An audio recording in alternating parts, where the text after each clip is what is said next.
যদি আমরা এই দাবি না তুলতে পারি, পালাবার জায়গা থাকবে না। আপনারা এখন দেখছেন সনাতন মিডিয়া প্লাস। চ্যানেলটিতে নতুন হলে এখনই সাবস্ক্রাইব।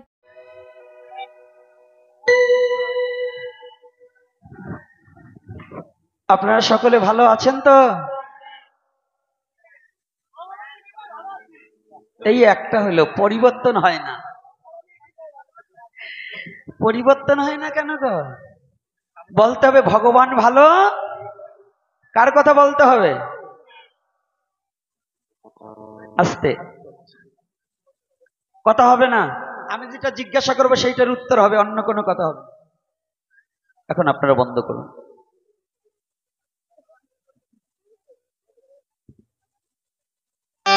জয় নিতাই। বাবা রাত জাগা তো, কণ্ঠে একটু প্রবলেম আছে, তথাপিও ক্ষমাসুন্দর দৃষ্টিতে দেখবে। তারপরে কথা চালিয়ে যাই, দেখি গৌরী হরি তার ইচ্ছা পূর্ণ হোক, আমার ইচ্ছা যেন কোটি জন্মে পূর্ণ না হোক। আজকে পিছনে কথা হবে না, একেবারে কানের কাছে কথা বললে কিন্তু কানে লাগে। আর আগের মতো যেন ধমক দিতে হয় না, ভদ্রতা বজায় রাখুন। আজকে আমার কথাটা ওখানে, ভগবান পরাভূত হয়ে গেছে। কার কাছে? এই ভগবান পরাভূত হয় কার কাছে? না, অসুরের কাছে না। হ্যাঁ, ভক্তের কাছে তো। ভক্তকে এই যে চুল রেখেছি, দাড়ি রেখেছি, মালা পরেছি, ছাপানো কাপড় পরেছি, আমি ভক্ত? হ্যাঁ,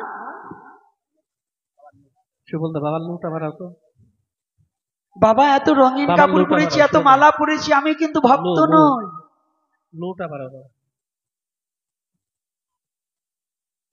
ভক্ত যিনি, বৈষ্ণব তিনি।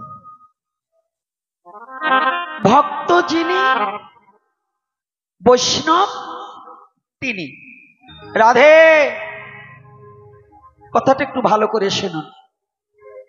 প্রেম ভক্তির গুরু মহারাজ বাংলার উর্বরা মাটিতে যার উদয়মান, মহাপ্রভুর পরে যদি কোনো প্রেম তত্ত্ব সম্বন্ধে, ভক্তি তত্ত্ব সম্বন্ধে যদি কেউ সনাতনীকে কিছু দিয়ে থাকে, তিনি হচ্ছেন রাজশাহী খেতুরি ধামে প্রেম ভক্তির গুরু মহারাজ শ্রীল শ্রী নরোত্তম দাস ঠাকুর মহাশয়।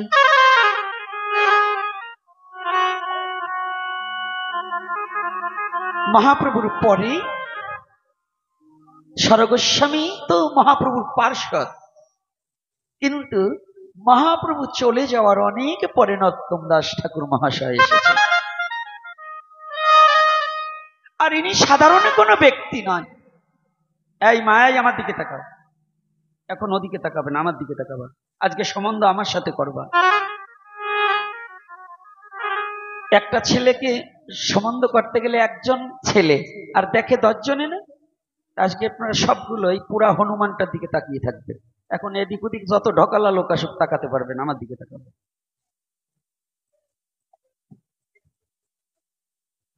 এই আমগ্রামে তো হনুমান কম আসেই না, তাই না? এই হনুমানটাকে দেখলেই হয়ে যাবে। রাধে রাধে। ভালো করে জানতে হবে এই প্রেম ভক্তির গুরু মহারাজ কে, নাম কি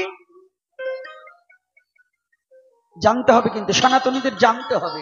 আগে জানবো পরে মানবো, আগে জানবো পরে না জানা অবস্থায় মানা যাবে।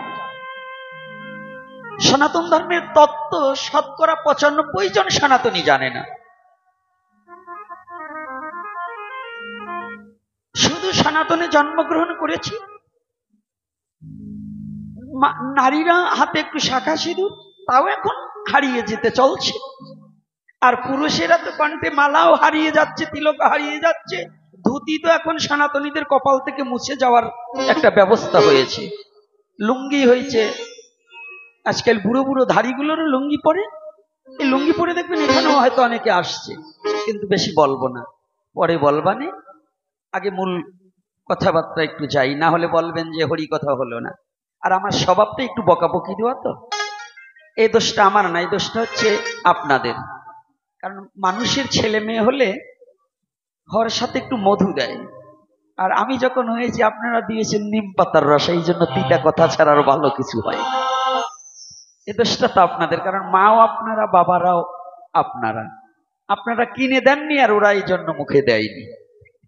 রাধে রাধে। এই জন্য এই তিতো কথা শ্রবণ করুন। তবে নিম পাতা তিতো বটে, খেলে পরে উপকার হয়, হয় না? নিম পাতা চিরতাই উপকার হয় কিনা? যদিও কখনো কখনো একটু কটু কথা বলি, আমার জন্য না, এটা আমার জাতির জন্য, আমার সমাজের জন্য, আমার ধর্মের জন্য দুটো কথা বলি, আমার জন্য নয়। আমি জানি যে জন্মটা আমি পেয়েছিলাম, এই জন্মটা বড় সুদুর্লভ জন্ম। পৃথিবীর যত সৃষ্টি, সৃষ্টির শ্রেষ্ঠ জন্ম হচ্ছে মনুষ্য জন্ম। কিন্তু এই মনুষ্যকুলে জন্মটাই লোভেছি, কিন্তু মানুষের যে কর্ম, মানুষের যে আচরণ, তা আমার দ্বারা হলো না।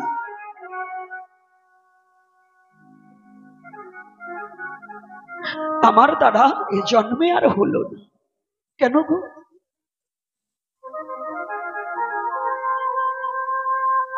এই প্রেম ভক্তির গুরু মহারাজ নরোত্তম দাস ঠাকুর মহাশয়,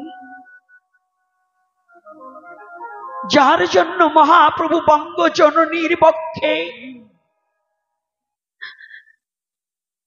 চারি যুগ মন্থিত করা সেই প্রেম সম্পদ একমাত্র পদ্মা দেবীর কাছে গচ্ছিত রেখে গিয়েছিলেন। তখন নরোত্তম পৃথিবীতে আসেনি। পদ্মার পারে বসে নরোত্তম নরোত্তম বলে মহাপ্রভু চিৎকার করেছিল। নিত্যানন্দ প্রভু ডেকে বললেন, নরোত্তম নামে তো আমাদের সাথে কেউ নেই।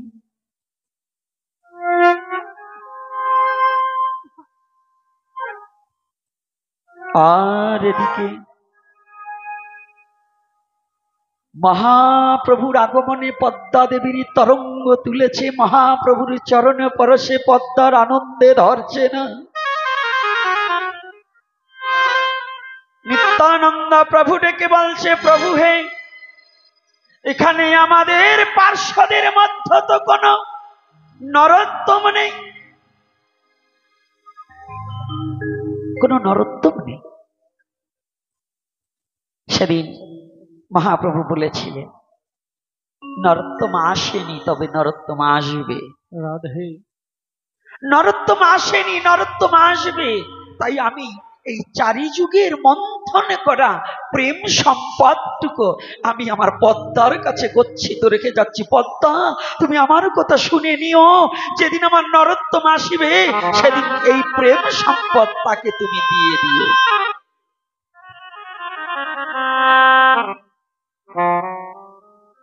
পৃথিবীতে যত মাটি আছে, পৃথিবীতে যত মাটি আছে, যত রাজ্য আছে, তার মধ্যে শ্রেষ্ঠ রাজ্য হচ্ছে ভারত ভূমি। এই বাংলাদেশে কিন্তু এক সময় ভারত ভূমির আওতাভুক্ত ছিল, তাই তো নাকি? ইতিহাস কি বলছে? আচ্ছা, এই ভারতের মধ্যে যত মাটি আছে তার মধ্যেই বঙ্গজননী মানে বাংলার মাটি শ্রেষ্ঠ। এর কারণে কি জানেন? এখানে শুধু প্রেমের অবতার। বাবা আপনারা এখন কিন্তু, আমি কার্তিক বাবাকেও বলবো, এখানে কিন্তু কথা চলবে না।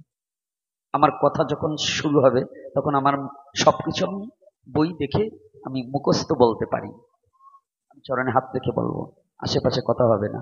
কারণ কিছু কণ্ঠস্থ, কিছু মুখস্থ নিয়ে বেশাসনে বসা যায় না। পুঁথিগত বিদ্যা পরহস্ত ধন, নহে বিদ্যা নহে ধন, হলে প্রয়োজন। এই জন্য বাবা খবরদার বাবা।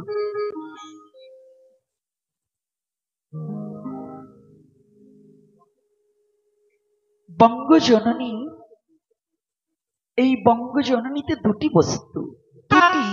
বস্তুই আমরা পেয়েছি, শ্রেষ্ঠ দুটি বস্তু।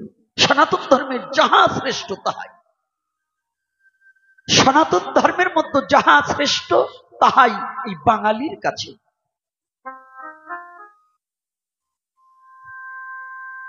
যা পৃথিবীর অন্য কোন রাষ্ট্রে তা দিতে পারে, একমাত্র বঙ্গজননীর বক্ষে পেয়েছে। সেটা হচ্ছে দৈন্যের অবতার, দয়ার অবতার, প্রেমের অবতার আমার শ্রীমান গৌরহরি।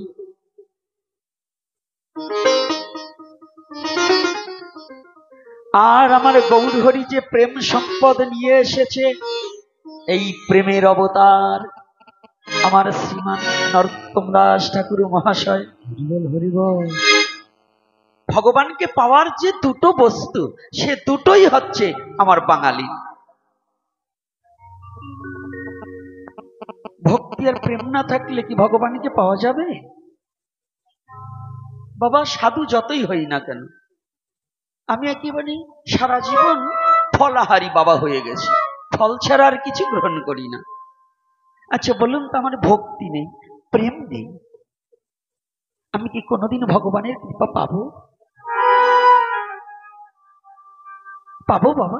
আমি সন্ন্যাসী যতই হই না কেন, ভেগে বৈরাগ্য নহে, বিনয় উপদেশে সাধন সিদ্ধ হয় গুরু কৃপালেশ। তাহলে যদি আমার প্রেম আর ভক্তি না থাকে, তাহলে আমার মুক্তির পথ কোনোদিনই খুঁজে পাবো না। আর এই প্রেম আর ভক্তির পথ দিবার জন্যই বঙ্গজননীর বক্ষে ঝাঁপিয়ে পড়েছিলেন আমার গৌরহরি। বঙ্গজননীর কোলে ঝাঁপিয়ে পড়লেন আমার শ্রীমান গৌরহরি। তাতেও গৌরহরি ক্ষান্ত হলেন না। আমার গৌরহরি বললেন, আমি দয়ার অবতার হয়েছি, কিন্তু আমি লীলা বিশ্রামের পরে আমার প্রেম যাতে যায় ঘরে ঘরে, এই জন্য এই প্রেমে রেখে যাব আমি আমার নরোত্তমের ধারে। নরোত্তম, তাই ঠাকুর নরোত্তম দাস প্রেম ভক্তি চন্দ্রিকা নামে যে গ্রন্থখানা লিপিবদ্ধ করলেন, যে প্রেম ভক্তি চন্দ্রিকার মধ্য দিয়ে জগৎজীবকে নিতাই তত্ত্ব, গৌর তত্ত্ব, পঞ্চতত্ত্ব সম্বন্ধে যে ধারণা দিলেন, বিশ্ব জগতের কোন লেখক তাহার দিতে পারেনি।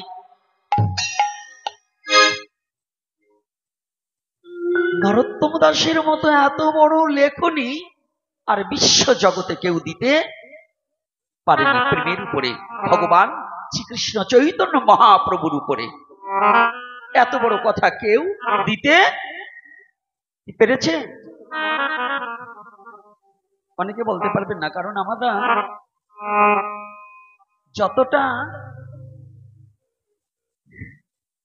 এই যে একটু আগে আমার বাবা একটা কাজ করেছে, আমার খুব গায়ে বেঁধেছে। ওনার ভালোবাসায় উনি করেছে, কিন্তু আমার গায়ে বেঁধেছে। কি? গোপীনাথ ব্রহ্মচারী ধ্বনি দিয়েছে। গোপীনাথকে, গোপীনাথকে, গোপীনাথ এই বাড়ির কুকুর হওয়ার যোগ্যতাও গোপীনাথের নেই।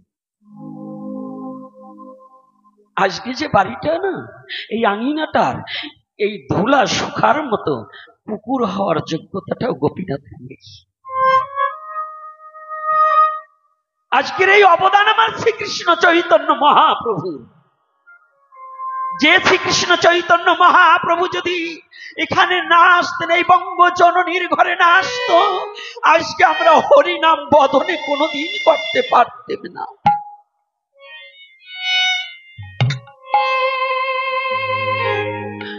আমার মহাপ্রভু যদি জগতে না আসতো না, আজ এই মনুষ্য জন্মে কেমন করে ভক্ত সঙ্গ করতে হয় কোনদিন তা জানতেন। আমার মহাপ্রভু যদি না আসতো, জগতের মানুষে ভেদাভেদ হিংসা কি করে পরিত্যাগ করতে হয় তাহলে কেউ জানতো না। এই বর্ণবাদ প্রথাকে একমাত্র মহাপ্রভু চূর্ণ করবার নিমিত্তে নিজেই ব্রাহ্মণ কুলে জন্মগ্রহণ করেও ব্রাহ্মণ কুলকে পরিত্যাগ করে সন্ন্যাস ধর্ম গ্রহণ করে, যার কাছে সন্ন্যাসীর কাছে কোনো জাতপাত থাকে না। তাই মহাপ্রভু বললেন, সবাইকে তোমরা আমার কাছে আসো, আমার কোনো জাতপাত বর্ণ গোত্র কিছু নেই, যে একবার হরি বলবে সে আমার হয়ে যাবে।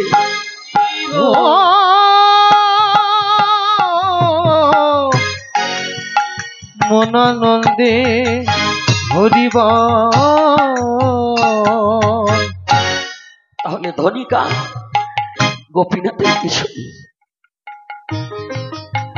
প্রতিটা কথা যেন আমার মহাপ্রভুর হোক, আমার দয়াল নিতাই চাঁদের হোক।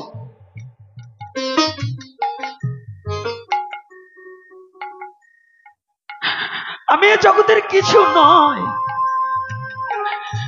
এই যে জাতির জন্য, যে সনাতনীর জন্য আমার নিতাই চাঁদ মায়ের খেয়েও হরিনাম বিতরণ করলে,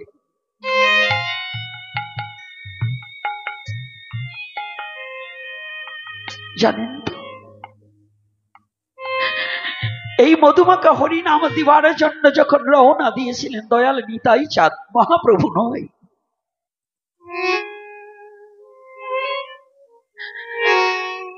দয়াল নিতাই চাঁদে যখন নাম দিতেছি, আপনাদের জানা আছে, তবু জানা কথাটাই একটু ব্যক্ত করব। আমার নামে কেন নিতাই চাঁদের কথা বলছি? আমি জীবনে কিচ্ছু করতে পারিনি, আর আপনাদের জন্য যে করেছে এই বাস্তব রূপটাকে বর্ণনা দিতে হবে।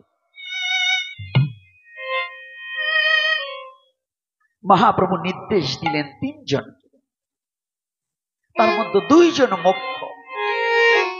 এই মুখ্য দুজনের নাম উল্লেখিত করলেন চৈতন্য চরিতামৃতে।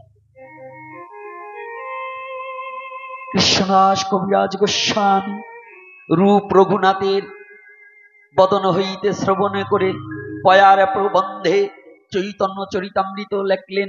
এই চৈতন্য চরিতামৃত মহাপ্রভু প্রকট হওয়ার 60 বছর পরে গ্রন্থ হন। কত বছর? মহাপ্রভু চলে যাওয়ার 60,000 না 60 বছর পরে। হ্যাঁ, কিন্তু চৈতন্য ভাগবত কিন্তু মহাপ্রভু থাকা অবস্থায়, ওটা লিখেছেন বৃন্দাবন দাস গোস্বামী। কথাটা খেয়াল রাখতে হবে। তাহলে আর এই চৈতন্য চরিতামৃত কে লিখেছেন? কৃষ্ণদাস কবিরাজ গোস্বামী। কার কৃপায়? গুরু কৃপায়। গুরু কৃপায় অপ্রাকৃত লীলাকে হৃদয়ে মাঝে ধারণ করে চৈতন্য চরিতামৃত, চৈতন্যের চরিত্রই যেন অমৃত সম, যে অমৃত আস্বাদন করলে জীবের জন্ম মৃত্যু থাকে না। তদ্রূপ বললেন, চৈতন্য তত্ত্ব যদি অবগত হওয়া যায়, জরা মরা ব্যাধি থেকে মুক্তি পেয়ে, এই জন্ম মৃত্যু আবর্তন চক্র থেকে নিষ্কৃতি পেয়ে শীঘ্র ধামে যাওয়া যায়। তার নাম হচ্ছে কি? চৈতন্য চরিত অমৃত। সেই চৈতন্য চরিতামৃতে সিদ্ধান্তকার সিদ্ধান্ত দিলেন। মহাপ্রভু একদিন ডেকে বলছে, শুনো শুনো নিত্যানন্দ,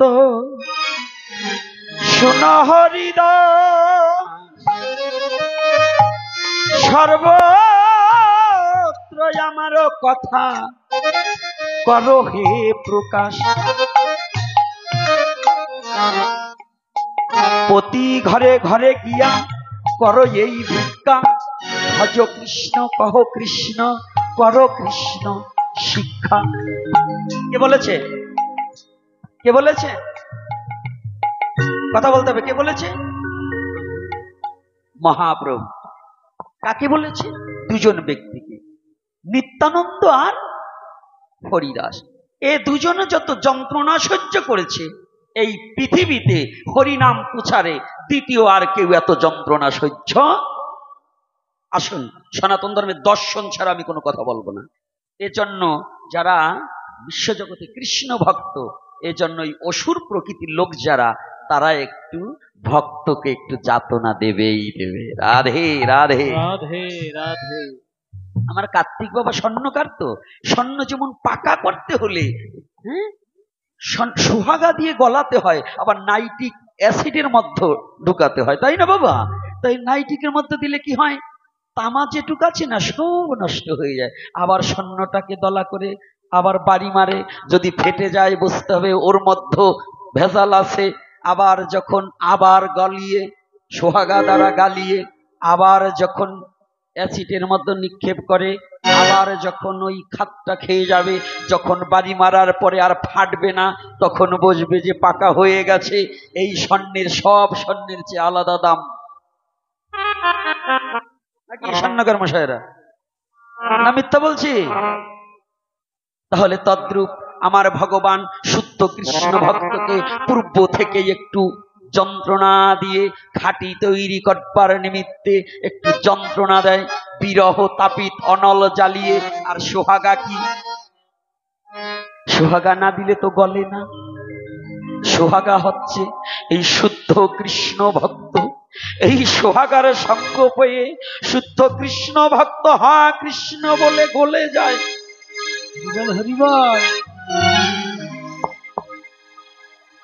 যখন স্বর্ণ গলে যায় তখন আর তার কি আস্তে আস্তে দাম বাড়িতে থাকে।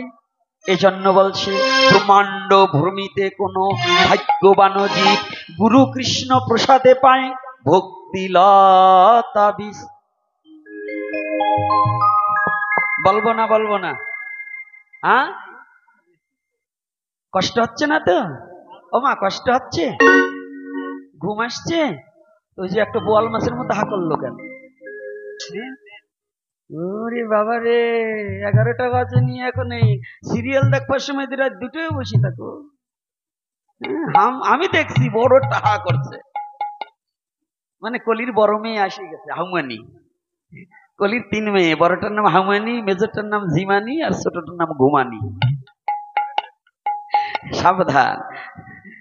এইবার দেখো একেবারে এই 3টা জন জায়গা পাই না, তাহলে একবার সর্বনাশ হয়ে যাবে গো। এইবারে শুনুন, এই দয়াল নিতাই চাঁদ, আপনারা যারা জীবন যুদ্ধ করতে চান না, এ যুদ্ধ করে সংগ্রাম করে এই দয়াল নিতাই চাঁদ হরিনাম দিয়েছে। দিয়েছে কিনা? মার খেয়েছে কিনা? এ খেয়েছে কিনা? বলে ও জানে কিটা, নিতাই চাঁদের কথা জানবেন না, ওটা আপনারা শুনবেন না। এটা সনাতনীরা এখন শুনতে চায় না, যে নিতাই চাঁদের কৃপা না হলে কলিহত জীব কোনোদিন মুক্তি পেতেন না, সেই নিতাই চাঁদকে চেনে না। এই নিতাই চাঁদকে চেনার জন্য কেউ ইচ্ছা জাগে না। নায়ক নায়িকার ছবি যত সনাতনীদের ঘরে আছে, আমার বোধ হয় না নিতাই গৌরের ছবি সনাতনীদের ঘরে আছে। বলুন,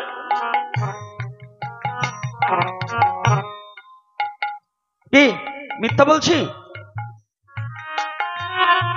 অনেক সনাতনীর ঘরে নিতাই গৌরের বিগ্রহ নেই।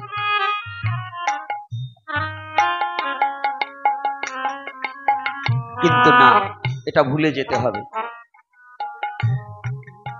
পৃথিবীর অস্তিত্বকে রক্ষা করতে ওনাদেরকে ভুলে গেলে তোমার অস্তিত্ব থাকবে না। সে কলির যুগে জন্মগ্রহণ করে সনাতনীকে, সনাতন ধর্মে জন্মগ্রহণ করে নিতাই গৌরকে ভুলে যেতে চায়, জেনে রাখবে সে তার বাবাকেও ভুলতে পারে, ওর বাবার নামও পরিচয় পাল্টাইয়ে দিতে পারে। কষ্ট হচ্ছে না?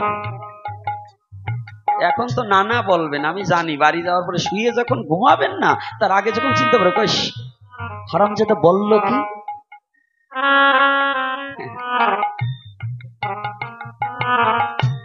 দয়াল নিতাই চাঁদ কি করছে, নাম দিচ্ছে। এ মুহূর্তে চকাইয়ার মাথায় হরি নাম নেবে না বিধয় বলে কলসির কাঁধা দিয়ে দয়াল নিতাই চাঁদের কপালখানা খণ্ডিত করে দিলেন। রুধির ধারা বইছে, এদিকে আমার প্রেমদাতা শিরোমণি, রসময় রসের খনি, আমার গৌর হরি ক্রোধান্বিত হয়ে গেলেন। সংক্ষিপ্ত, আমি এবার মহাভারতে একটু যাব। যখন ক্রোধান্বিত হয়ে গেছে, কে কে আমার নিতাই চাঁদকে এই অবস্থা করেছে? কোথায় সুদর্শন?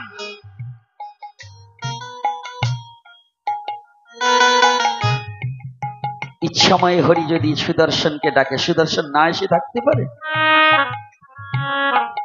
সুদর্শন ছুটে আসছে, শব্দ হচ্ছে। দয়াল নিতাই চাঁদ গিয়ে আমার মহাপ্রভুর দুখানা চরণ জড়িয়ে ধরেছে। প্রভু, তুমি ক্রোধাবেশ হইও না।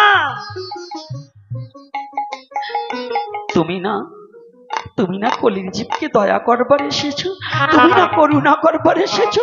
তুমি না বলেছিলে, এবে অস্ত্র না ধরিব, প্রাণে কারে না মারিব, নাম দিয়ে জগত ভাসাইব। তুমি সুদর্শনকে ডাকছো কেন? দুখানা চরণ জড়িয়ে ধরলেন, বললেন, প্রভু,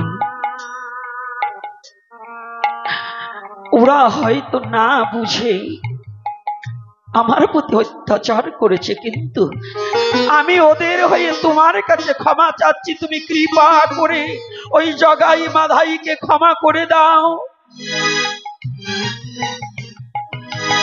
নিতাই চাঁদ, হে বাঙালি জাতি, হে সনাতনী জাতি,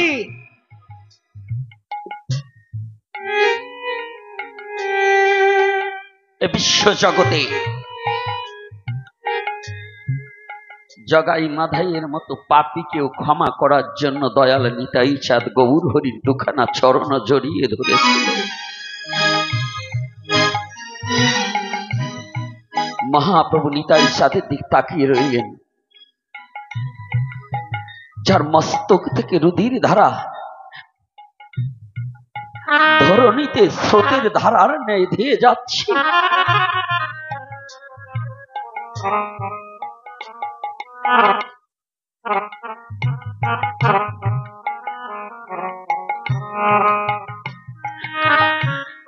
একই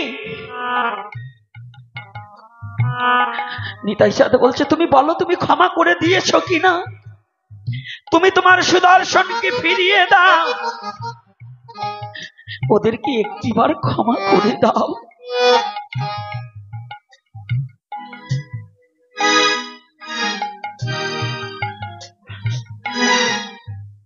জগাইয়ের মাথায় দূর থেকে জগাই শুনতে পাচ্ছি, জগাই শুনতে পারি, একই যাকে মারলাম, যাকে এতবার আঘাত করলাম, এত কঠিন আঘাত করলাম, আর আমাদের প্রাণ রক্ষা করার জন্য করজোরে তার দুখানা চরণ জড়িয়ে ধরেছে। জগাই বলছে, ও মাধাই, মাধাই রে, জীবনে কতজনার সাথে মার করেছি, কতজনাকে ঝগড়া করেছি, কিন্তু নিজে মার খেয়েও আমাদের জন্য, আমাদের প্রাণ রক্ষা করার জন্য যে ক্ষমা চায়, এমন দয়াল জগতে কোনোদিন কাউকে দেখি। দয়াল নিতাই কাউরে ফিরে যাবে না। হয়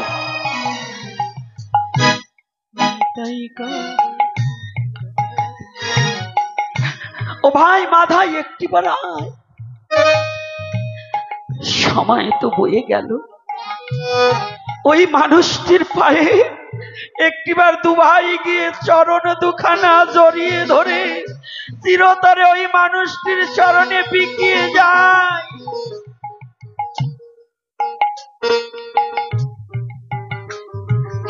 মাধাই আসতে চায় না, জগাই জোর করে ধরে নিয়ে এসে নিতাই চাঁদের চরণে পড়ে গেলে। আগে গিয়ে পড়লেন গৌর চাঁদের চরণে। গৌর বললেন, না না, তোমরা জানো না,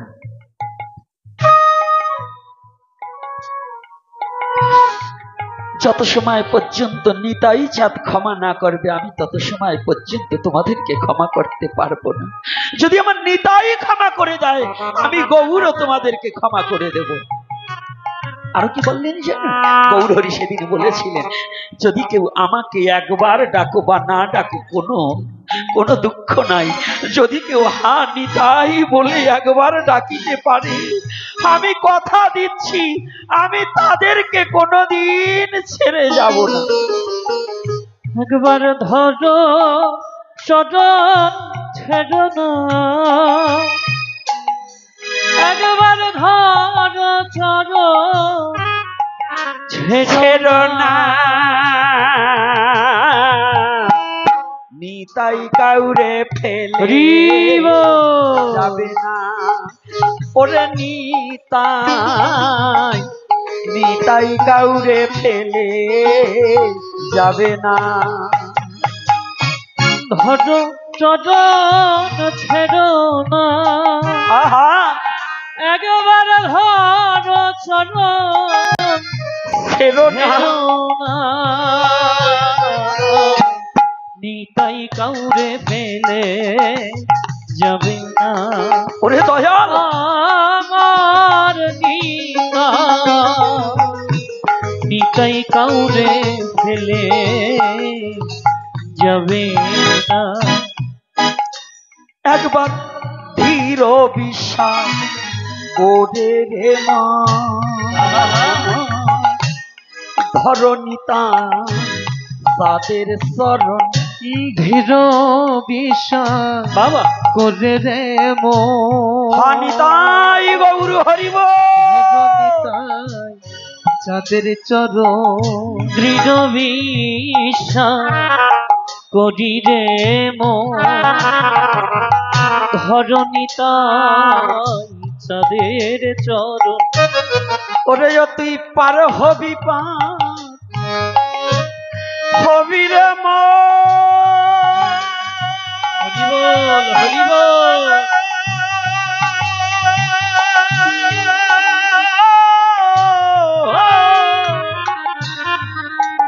ওরে তুই পার হবি হবি রে মা, অপারে কেউ থাকবে না।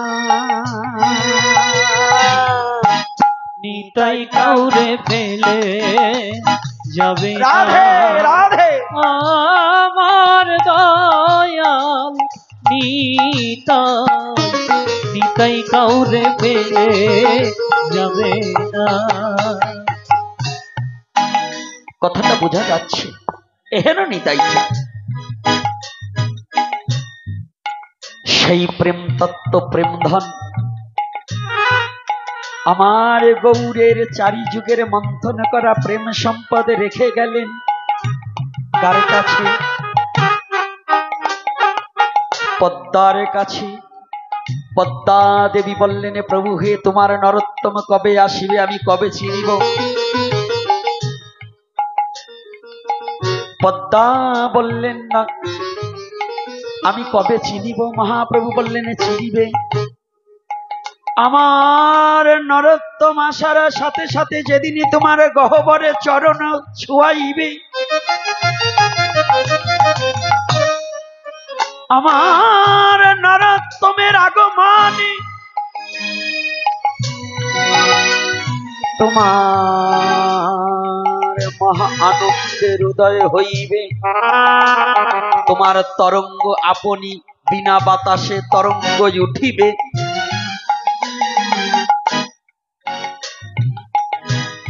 সত্যি সত্যি নরোত্তম দাস ঠাকুর মহাশয় যেদিন এসেছিল, যেদিন ওই পদ্মায় স্নান করতে নেমেছিল, সেদিন পদ্মার আনন্দে আর ধরে না প্রেম ধনে দিয়েছিল। আর এই নরোত্তমের সমাধিটাও কিন্তু এমনি কোনো সমাধি হয়নি, গাত্র মার্জন করতে করতে আবার ওই পদ্মার জলেই মিশে গিয়েছে।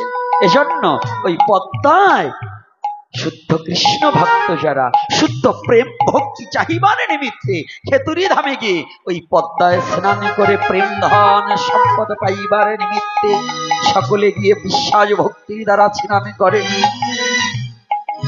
এই নরোত্তম দাস ঠাকুর মহাশয় বললেন, আমি তো যাকে প্রেম ভক্তি মহারাজ বলা হন, তিনি তার আক্ষেপ লীলায় বললেন, হে মনুষ্য জাতি,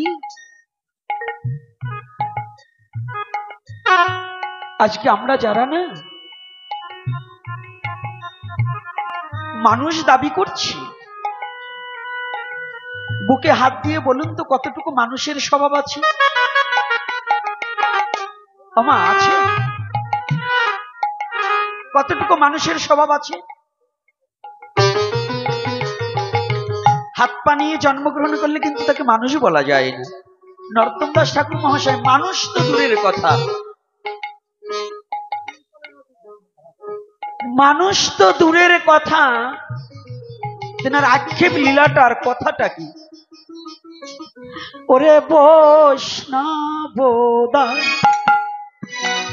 দ্বারের যদি রে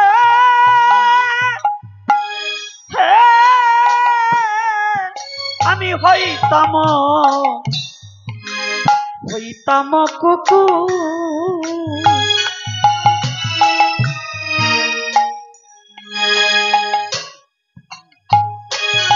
আজকে পারছি না,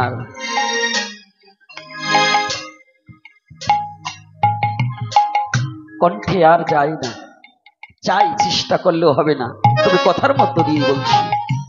নরোত্তম দাস ঠাকুর মহাশয় বললেন, বৈষ্ণব দ্বারের যদি হইতাম কুকুর, আমায় প্রসাদ দিয়ে তরাইত বৈষ্ণব ঠাকুর।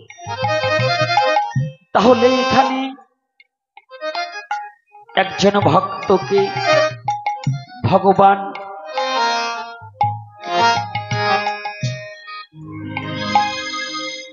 ভগবানের বাক্য উপেক্ষা করেও ভক্তের বাক্য রক্ষা করিতে হয়।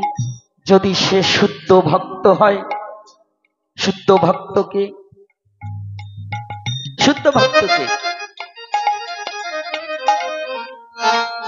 ইদানিং আমরা কিন্তু শুদ্ধ মানে কি বুঝাচ্ছি? শুধু নিরামিষ খাওয়া? হ্যাঁ, আমি এই কথাটা বললেই অনেক সাধুরা ভাববেন আমাদের বিরুদ্ধে কথা বলছে, যারা একটু প্রসাদ পায় নিরামিষ খায়। প্রসাদ না, নিরামিষ খায়, প্রসাদ আলাদা। এই কিছু সংখ্যক লোক আছে নিরামিষ খায়, এদের বিপক্ষে চলে যাবে আমার কথাটা। নিরামিষ খেলেই কিন্তু সে শুদ্ধ ভক্ত নয়। এইবার যারা একটু মাছ খায় না, ওরা ভাবতেছে আমাকে দলের কথা বলছে। আমগ্রাম কিন্তু বৈষ্ণবের এলাকা, তাই না? এই আমগ্রামটা বৈষ্ণবের এলাকা। আমি ভয় পাই এখানে আসতে, কোন কথা বলে আবার কোন বিপদ ঘাড়ে নেব। যুবক বাবারা, বলবো? হ্যাঁ, ভয় নাই তো? আবার বৈষ্ণব কর্তারা অপরাধ নেবেন না তো?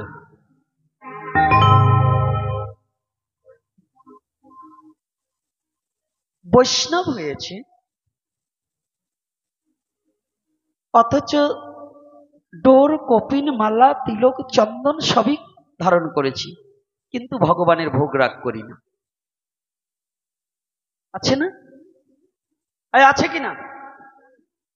বৈষ্ণব কোনদিন ভগবানের নিবেদিত প্রসাদ ছাড়া গ্রহণ করা উচিত নয়। ভগবানের যে অন্ন ভগবান বিষ্ণুকে নিবেদন করা হয়নি, তাহা কুকুর মাংস সদৃশ। কি মাংস? কি মাংস? কুকুর মাংস সদৃশ। যে অন্ন ভগবান বিষ্ণুকে নিবেদন করা হয়নি, তাহা কোন মাংস সদৃশ? আরে আপনারা মাছ খান, কথা বলেন না কেন? সত্যি কথা বললে না, কুকুর মাংস সদৃশ। এ কথা আমি বলি নাই, পুরাণ বলছে, আমি বলি নাই। আমি গোপীনাথ বললে ভুল হবে, পুরাণ বলছি।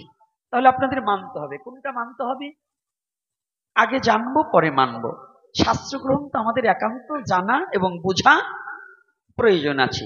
তাহলে কি দুটো দিক, একটা হচ্ছে নিরামিষ খেলেই কিন্তু সে সাধু নয়। কেন সাধু নয়? নিরামিষও খেলাম কিন্তু অহংকারে পরিপূর্ণ হয়ে গেল। কিছু সংখ্যক লোক আছে নিরামিষ খাচ্ছে কিন্তু হিংসার অহংকারটা বেড়ে গেছে। কি আছে না? এই আছে কি না? এই এক জায়গা গিয়েছিলাম আসতে, এক জায়গায় আমার এই ছেলে এই তিনটা ছিল, এই মাঝেরটা ছিল না, এই এক পণ্ডিত বাদে আর পণ্ডিতটা ছিল। তো সেখানে কোনো মৎস্যভোজীর লোক দ্বারা সবজিটাও শাকটা তুলে আনলেও হবে না। যারা মৎস্য খাচ্ছে তারা শাক তুলে আনলেও হবে না, সবজি বানিয়ে দিলেও হবে না। এখন আমি কিছু বলিনি, কারণ আমি গেছি ওখানে জন দেবার, জন বোঝেন তো, মানে কিষান দেবার। কিষানের তো আর এত চোর ধরার কোনো দরকার না, না হইলে একটু বলতাম, তবু বলি।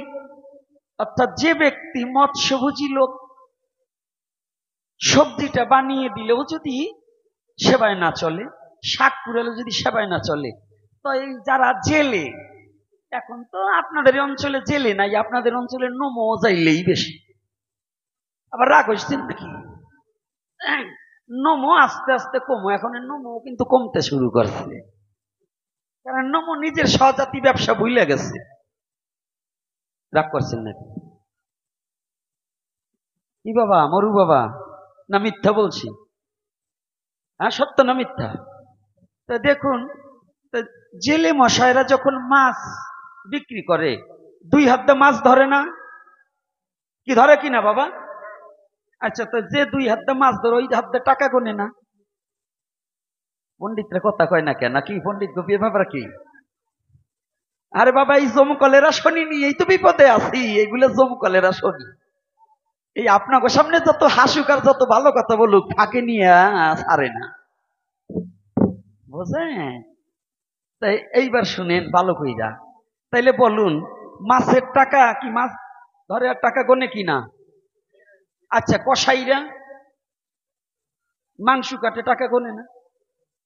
আচ্ছা, যদি গোনে, আপনাদের কাছে আমার প্রসঙ্গ, এই গুসাই গো কিংবা এই বৈষ্ণব গো, এই সাধু গো, এই প্রসাদ বুঝি গো, আমার একটা জানবার অভিপ্রায়, যে সময় কালেকশনে যাও, কোনটা মাছের টাকা কোনটা মাংসের টাকা, এই যে বাইসে বাইর করতে পারবা?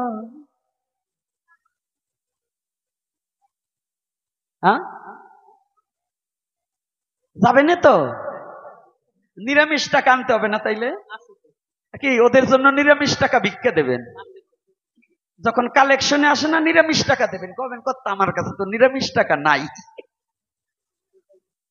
কি বলতে পারবেন না? এইরকম আছে কি না? অর্থাৎ ওর এমন একটা হিংসা, এমন একটা অহংকার, এমন একটা বেধি জন্মেছে, ও ভগবানের ভজন থেকে বিপরীত পথে ধাবিত হচ্ছে। ভগবানের শুদ্ধ ভক্ত, সে নিজের আচরণ দ্বারা অনাচারী ব্যক্তিকে আবার আচরণে শিখাবে, এটাই তার কর্তব্য এবং দায়িত্ব। হিংসা করে কোনোদিন মানুষকে পথে আনা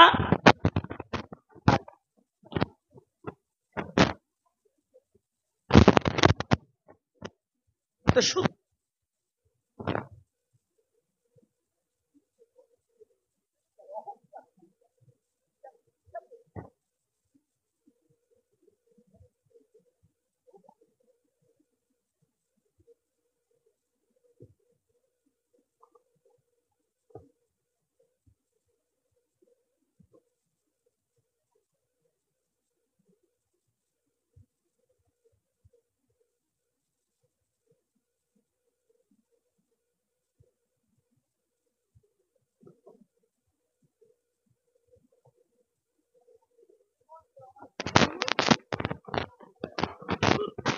বৈষ্ণব হতে, বৈষ্ণব কোনদিন সুদখোর, সুদ ব্যবসা করবে, কে করবে?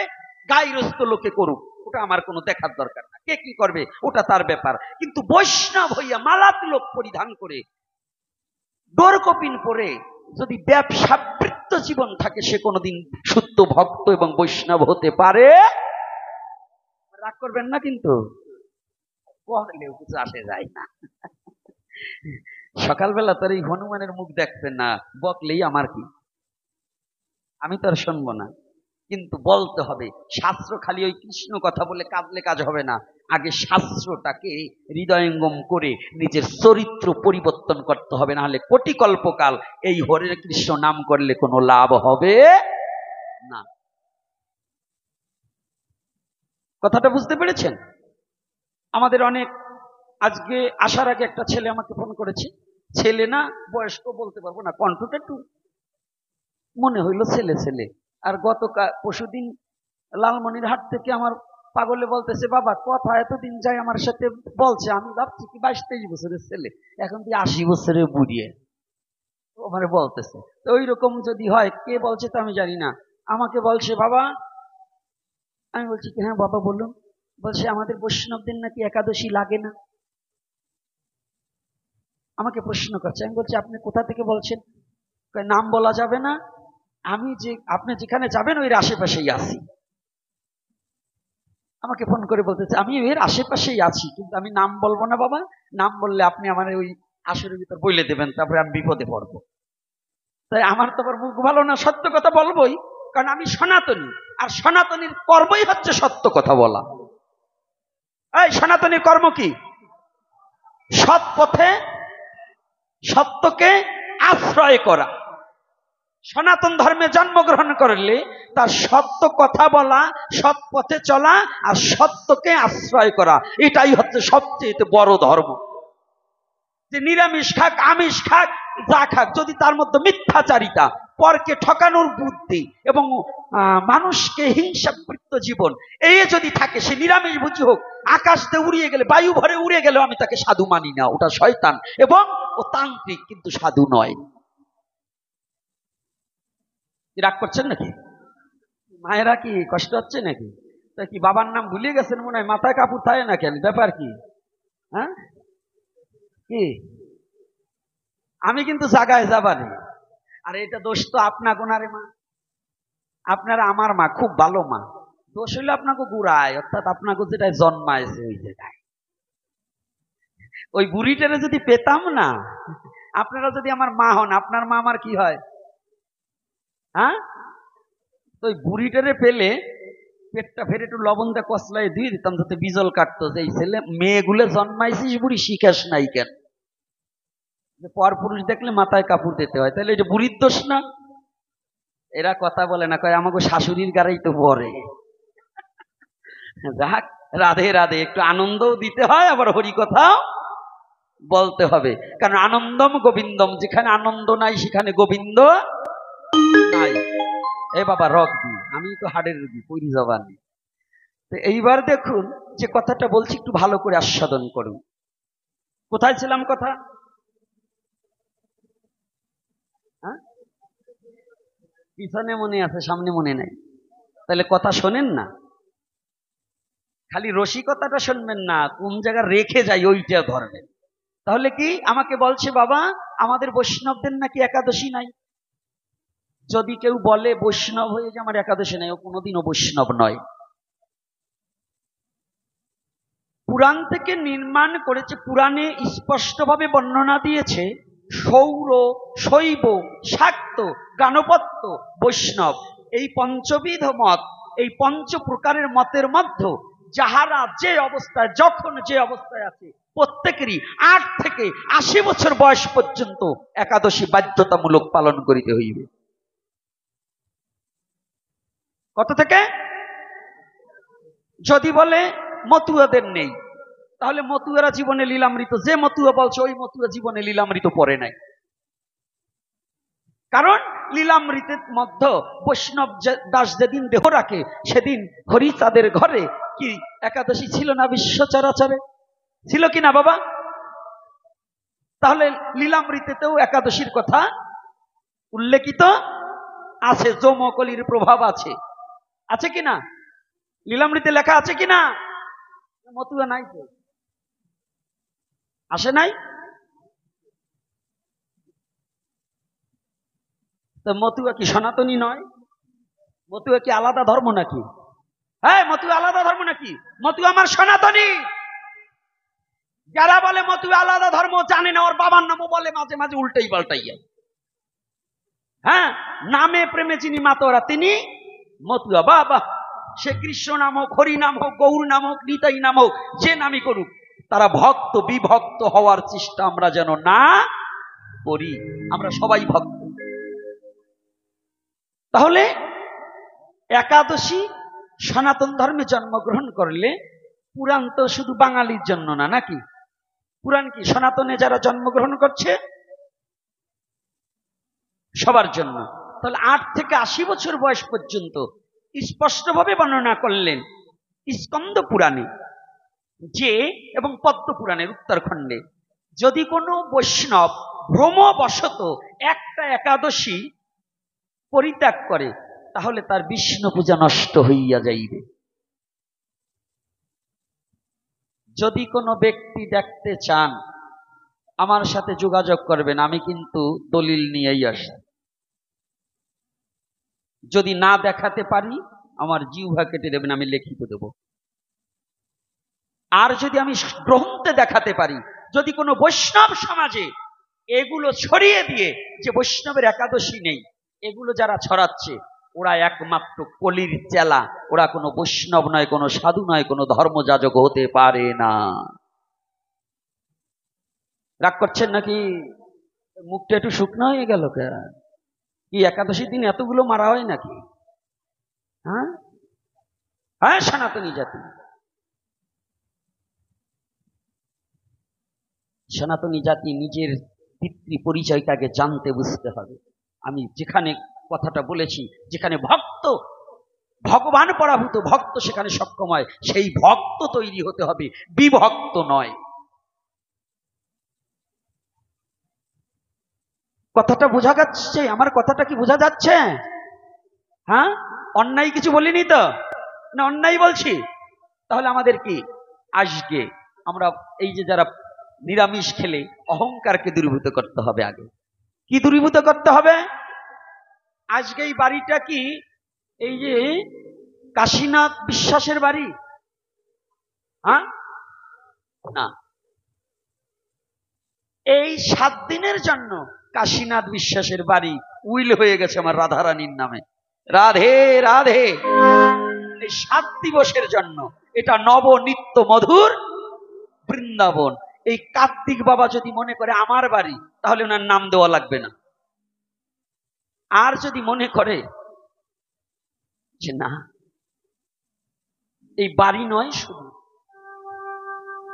আমার পিতামাতার মধ্যম দিয়েছে, গোবিন্দ আমার দেহটা দিয়েছে, এই দেহখানেও এই 7টা দিনের জন্য সাধুগুরু বৈষ্ণবের চরণে যেন এই দেহখানা দান করে দিয়ে আমি যেন এই সাধুগুরু বৈষ্ণবের সেবায় নিযুক্ত হতে পারি, তবে এই বাড়ির কীর্তন সার্থক হবে।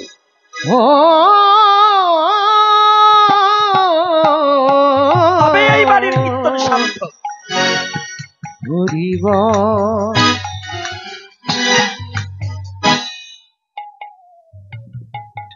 কে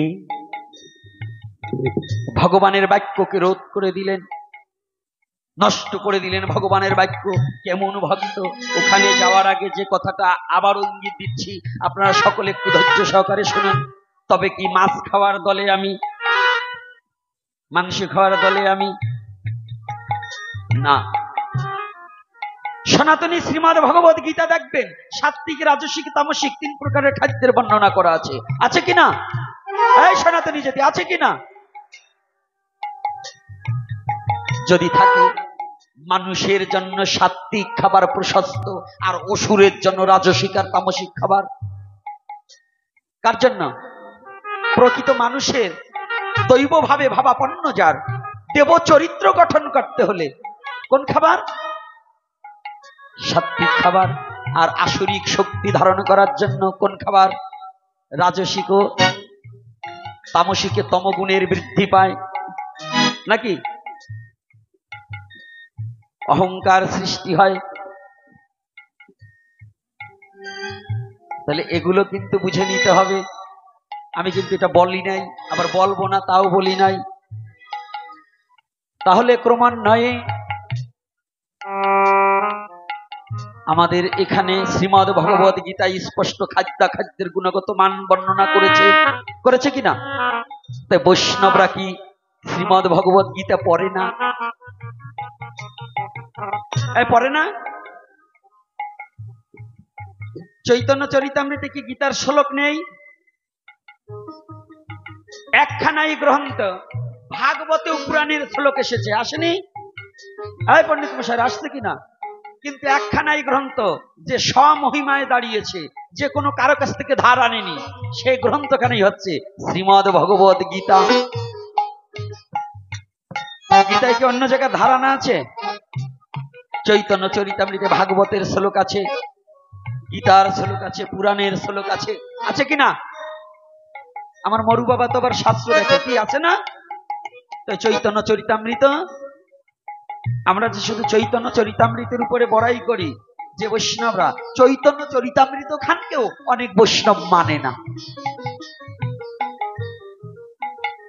আর কি বলবো, আপনারাও তো এই যে আমাদের পাবলিক সিটি না, কপালে একটু তিলক দেখলে আর যদি রঙিন করা কাপড় দেখে একেবারে হরিব লইয়ে যায়। পাত্র বুঝে দান করিস তুই, স্বার্থ রাখিস শূন্য, ওই দানেই তোর হতে পারে যৎকিঞ্চিত পুণ্য। দান উঠলে বৈষ্ণবের অভাব হয় না, কিন্তু গুসাইকে অভাব হয় না। দান উঠলে আপনাদের দেশে গুসাইদের ঠেলায় আর বাড়িতে পাবলিক পালানের কায়দা, তাই না? এই দান উঠলে আসে না, এখনে পান সেই গুসাইদের। এই যে দেশের যে দুরবস্থা, বাংলাদেশের যে এখন যে দুরবস্থা, নিয়ে ধান যে 100 মন 50 মন 150 মন রাখছে গুলা বাইধে কালেকশন করে, এখন যে সনাতন জাতির যে দুরবস্থা, এখন সেই ধান কালেকশন করে বৈষ্ণব গুলো কই? হ্যাঁ, সেই গুসাই গুলো কই? আপনারা এবার চিনে রাখছেন তো? আগামীবার ধান উঠলে মনে থাকবে তো, যে গুরুদেব কানে ফু দিয়েছে, মাসে মাসে সাদা চাই এনেছে, এই সনাতনী জাতির দুর্দিনে যারা এখন এগিয়ে আসছে না, যারা এখনো গা ঢাকা দিয়ে আসছে যে আমার বাবারে মারছে, আমারে তো কিছু বলে নাই, এই অবস্থায় যেগুলো আছে, এই শয়তানগুলোকে আগামীতে 3 মণ করে দান দেবেন, পারবেন না? কি এই যুব সমাজ, ভালো করে এই বুড়োগুলোরে বলছি না, এগুলোই পারবে না, এগুলো সমাজ নষ্ট করার মূল। তোমাকেও বলছি, ওই দান কালেকশন করবার আসলে কুন্ডায় কুন্ডায় এই সনাতনী জাতির স্বার্থে পথে না নামছে, দান নিয়ে যাওয়ার সময় কাইরিয়ে রেখে দেবা, তারপরে মহোৎসব করে দেবা। পারবা তো? এই পারবে না? খাবা আমার, পরবা আবার আমার, আর আমার কথা বলবা না, এটা তো হবে না। সনাতনের খাবা, সনাতনের পরবা, আর সনাতনের বিপদের সময় কাঁথা মুড়ি দিয়ে ঘুমাবা, এইটা কোনো সাধুর লক্ষণ? কষ্ট হচ্ছে নাকি? এইটা হলো আমার অ্যাডভার্টাইজ, এটা একটু দেবই মাঝে মাঝে, তুই সেটা না দিয়ে ছাড়বো না।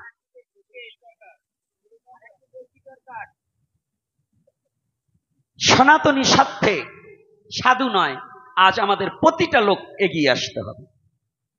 কি স্বার্থে? কি আমরা অন্যায় ভাবে না, শুধু আমরা সুন্দরভাবে বেঁচে থাকার লড়াই। আজকে জেনে যান, বর্ডার বন্ধ করে দিয়েছে। যারা ভাবছেন আমরা বাংলাদেশ ছেড়ে ভারতে যাব, যেতে পারবেন না। যদি এখনো আপনারা পথে না নেমে না আসেন, এই 8 দফা দাবির সাথে যদি এক কণ্ঠে, উচ্চ কণ্ঠে যদি তাল মিলিয়ে যদি আমরা এই দাবি না তুলতে পারি, পালাবার জায়গা থাকবে না, পালাবার জায়গা থাকবে না। আমি চাই প্রতিটা বাড়িতে